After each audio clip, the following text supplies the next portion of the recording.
Joining us now for more perspective is former prosecutor and local attorney Carissa Kranz. Carissa, thanks for joining us. Thank you for having me. Two-part question here. She says she knew nothing of this planned attack. How difficult is that to prosecute, and what kind of evidence do you think they're going to need?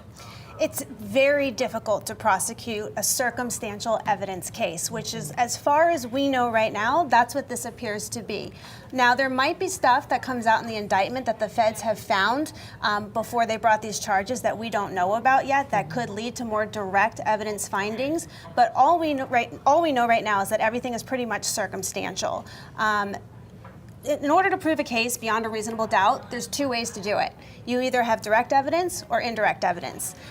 Direct evidence is much easier to prove. Indirect means you have to have enough inferences of guilt to create the circumstances necessary for a jury to believe without any reasonable doubt that that person is actually guilty. You can build a case on circumstantial evidence solely, but it's much harder to do so.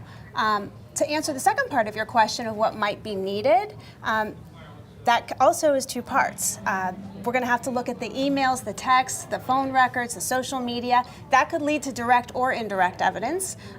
There could be findings there that is direct of guilt, right. Or it could all be circumstantial. If it's all circumstantial, they'll also look to things like, why was she at a heterosexual nightclub with her husband? Right. Why was she texting with him during the shooting? I mean, she was texting with him in the thing. She was texting with him, right. But that could also go both ways. Right. That could go to the defense favor as well. And why was she with him the night before buying 5 containers of ammunition? Right. So all of that could lead to enough circumstances to build a case against her.